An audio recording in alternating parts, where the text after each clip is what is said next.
الحمدللہ رب العالمین والصلاة والسلام علی اشرف الانبیاء والمرسلین۔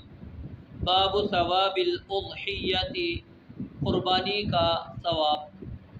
اضحیہ جیسا کہ ابتدا کے اندر آپ کے سامنے یہ بات رکھی تھی، اس سے مراد وہ قربانی ہے جو ہم اپنے گھروں کے اندر قربانی ذبح کرتے ہیں عید الاضحیٰ کے موقع پر، اس کو اضحیہ یا ضحایا یا اضاحی یا دیگر الفاظ اس کے لیے استعمال ہوتے ہیں۔ تو اضحیہ یعنی جو گھروں کے اندر ہم قربانی کرتے ہیں، اس کی فضیلت کے اندر ایک روایت بھی صحیح سند کے ساتھ ثابت نہیں ہے۔ جتنی بھی روایات ہیں تمام کی تمام روایات ضعیف ہیں، اور یہاں پر امام صاحب نے بھی دو روایات نقل کی ہیں اور دونوں روایات ضعیف ہیں، اور ایک روایت تو سند کے لحاظ سے انتہائی ضعیف روایت ہے۔ تو یعنی کہ خاص کوئی اجر اور ثواب قربانی کے بارے میں رسول اللہ صلی اللہ علیہ وآلہ وسلم سے ثابت نہیں ہے۔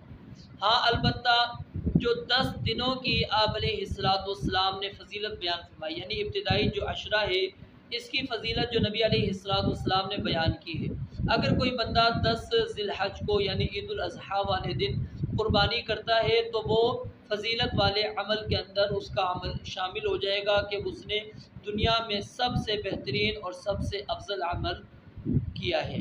باقی اس کے علاوہ کوئی فضیلت اس کی خاص موجود نہیں ہے۔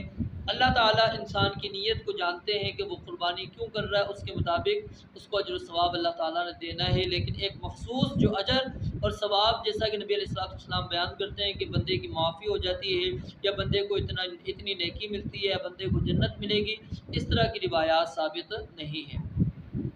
حدیث نمبر 3126، عائشہ رضی اللہ تعالیٰ عنہ سے روایت ہے، نبی علیہ السلام نے فرمایا، قربانی کے دن آدم کا بیٹا کوئی ایسا عمل نہیں کرتا جو اللہ کو خون بہانے یعنی جانور کی قربانی کرنے سے زیادہ محبوب ہو، اور وہ جانور قیامت کے دن اپنے سینگوں، کھروں اور بالوں سمیت آئے گا اور نیکی کے پلڑے میں رکھا جائے گا۔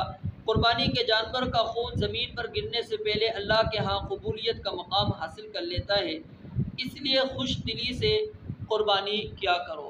حدیث نمبر 3127، زید بن ارقم رضی اللہ تعالیٰ عنہ سے روایت ہے، نبی علیہ السلام کے اصحاب نے کہا، اے اللہ کے رسول صلی اللہ علیہ وآلہ وسلم، یہ قربانیاں کیا ہیں؟ آپ علیہ السلام نے فرمایا، تمہارے باپ ابراہیم کی سنت ہیں۔ انہوں نے کہا، اس میں ہمارے لیے کیا ثواب ہے؟ آپ نے فرمایا، ہر بال کے بدلے نیکی ہے۔ انہوں نے کہا، اے اللہ کے رسول، اور اون؟ فرمایا، اون کے بھی ہر بال کے بدلے نیکی ہے۔ لیکن یہ جو روایات ہیں جیسا کہ میں نے آپ کے سامنے بیان کیا، سند کے اعتبار سے ضعیف ہے۔ اللہ رب العالمین سے دعا ہے رب العالمین سمجھنے اور عمل کرنے کی توفیق عطا فرمائے۔ وآخر دعوانا